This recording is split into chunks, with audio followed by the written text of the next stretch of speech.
வாங்க தள்ளிப்பா தள்ளிப்பா நீங்க வாங்க மண்ணு போடுறதுக்கு எது கொடுங்கப்பா அவங்க போடுறாங்க மேடம் கொடுங்க நான் ஒரு நடத்து ப்ளீஸ் கூப்பிடுங்க அதெல்லாம் எடுங்கப்பா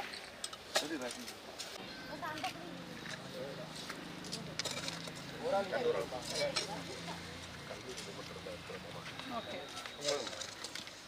they will do it.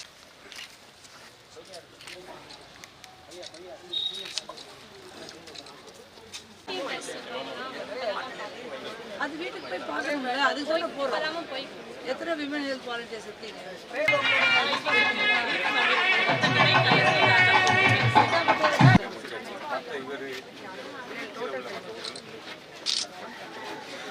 எவ்வளோ கேட்டரிங் இருக்குது பவுல்ட்ரி இருக்கா பொதுமக்களே விவசாயிகளே ஊடக நண்பர்களை பற்றி நண்பர்கள் உங்கள் அனைவருக்கும் வேளாண்மை துறை சார்பாக இனிய காலம் படிப்புக்கு நீங்கள் கல்லூரியில் அட்மிஷன் போடுறீங்கன்னா நீங்கள் தமிழ் புதல்வன் திட்டத்தில் 6ஆம் வகுப்புலேருந்து உங்கள் குழந்தை வந்து 12ஆம் வகுப்பு வரைக்கும் அரசு கல்லூரியில் படிச்சிருக்கணும், இல்லை அரசு உதவிகள் பெற்ற கல்லூரியிலேருந்து பள்ளிக்கூடத்துலேருந்து படிச்சிருக்கணும். ஸோ அந்த மாதிரி இருந்தால் நீங்களே இந்த கல்லூரியில் கேளுங்க, இந்த திட்டத்தை எங்களை சேர்க்கணும் அப்படின்னு நீங்களே கேளுங்க. எல்லா கல்லூரிகளுக்கும் நாங்கள் சொல்லியிருக்கிறோம், நீங்களும் உங்களுக்கு அது தெரிஞ்சாதான் அதை உரிமையாக கேட்க முடியும். ஸோ திட்டங்கள் அனைத்தையும் நீங்கள் தெரிஞ்சுக்கிட்டா மட்டும் தான் பண்ண முடியும். படிப்பு ரொம்ப ரொம்ப ரொம்ப அவசியம். நிறைய பேர் படிப்பு இல்லாமல் படிக்காத மேதையாக வந்துட்டார்கள் அப்படின்னு சொல்லலாம், அது விரல் விட்டு எண்ணக்கூடிய 1-2 பேர் வரலாம். ஆனால் படிப்பு ரொம்ப ரொம்ப அவசியம். படிப்பு மட்டுமே தமிழகத்துக்கு வந்து முன்னேற்றத்தை கொடுத்துருக்கு.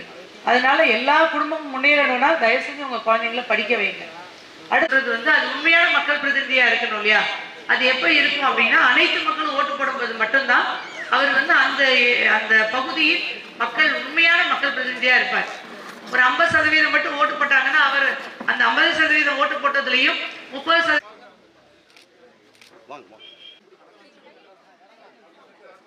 திரு ராஜேந்திரன், திரு குமார்,